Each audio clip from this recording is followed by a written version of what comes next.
like HR girls.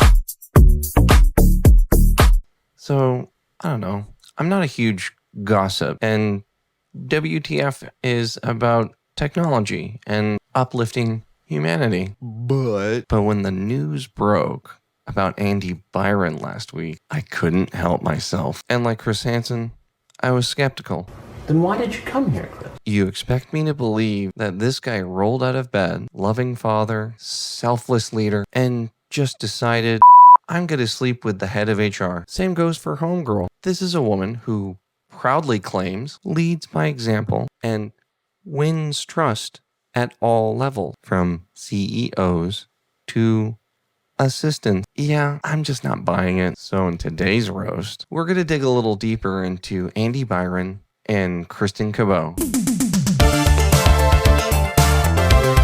At the Coldplay show in July of 2025, stadium cameras caught two midlifers cozying up: Andy Byron, CEO of Astronomer, and Kristin Cabot, Chief People Officer. Once they realized they were caught on the jumbotron, they froze. She covered her face, and he took like the invisible escalator down. The internet did the rest. And Chris Martin even joked about it. Come on, you're okay? Oh, what? Either they're having an affair or they're just very shy. And here's the kicker. They probably would have gotten away with it if they didn't act so weird. Even the camera operator that was interviewed by Inside Edition admitted that she wouldn't have posted the video if they hadn't acted so sketchy. Do you think if they had not tried to hide, Coldplay would have moved on? 100%. I think if they acted natural, no one would have thought twice. What a cute couple. I mean, I'm sure people in their inner circle might have caught something, but I definitely wouldn't have posted that video if the reaction wasn't the way that it was. And listen, Andy Byron's resume looked like a LinkedIn wet dream. CRO of Cyber Reason, president at Lacework, and now, or not now, CEO of Astronomer. But just beneath the surface, the guy was kind of a scumbag. But he was a good operator. And, you know, I'm in the industry, and let's just say I know this not just from deep research, but aside from rumors, there is a documented wake of chaos behind Andy Byron's career. In 2018, an expose was written about Cyber Reason that cited company culture going toxic almost immediately after Andy Byron joins. He was known to threaten employees that challenged him, with one ex-staffer saying you didn't question him unless you wanted to get fired. And he didn't just change the sales org at that company, he purged it. Of the 65 original salespeople, insiders said only one was left after he replaced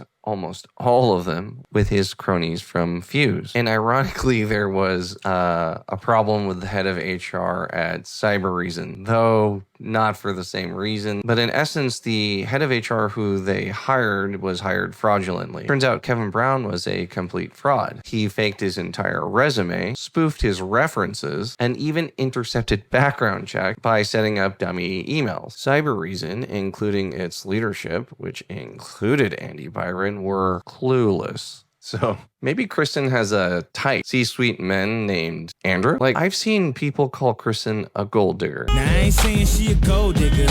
Which honestly feels reductive. Like calling Michael Jackson an influencer. Kristin divorced her husband, Kenneth Thornby, in 2022 after several years of marriage and one child. Then married Andrew Cabot, CEO of Privateer Rum. That name isn't just artisanal liquor, it's legacy, baby. The Cabots are one of New England's original aristocratic families with wealth dating back to the 1700s. In 1972, the New York Times estimated their fortune at a whopping $200 million, which would be roughly $15.4 billion in 2025. And hey, marrying rich isn't a crime, but it does feel a wee bit sus that Kristin joined the Privateer Rum board in 2020, 2 years before her divorce was finalized. So when she cozied up with her CEO millionaire Andy, she was cheating on her other CEO billionaire Andy while serving as the head of workplace ethics. You can't make this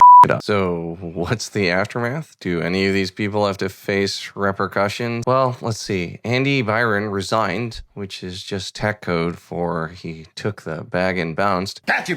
He probably walked out with a 7-figure severance because failing upwards is still a thing. Kristin Cabot was put on administrative leave, but as of now, no official firing, no LinkedIn, no statement, no accountability. Why? Well, likely because she's still technically protected by HR compliance laws, including policies she herself wrote. Multiple insiders point out that companies have to tread carefully when disciplining someone in her position, especially when the misconduct involves a superior or a risk of legal blowback. So instead, she disappears quietly, probably hiding in a coastal mansion, sipping privateer rum, and deleting Slack history. Bonus, if you've waited this long, here's a dramatic reenactment by our AI intern. It's been a problem ever since I was a little boy. Actually, I think it's gotten worse as I've gotten older. I thought I had it under control, but... I like HR girls. I love HR girls.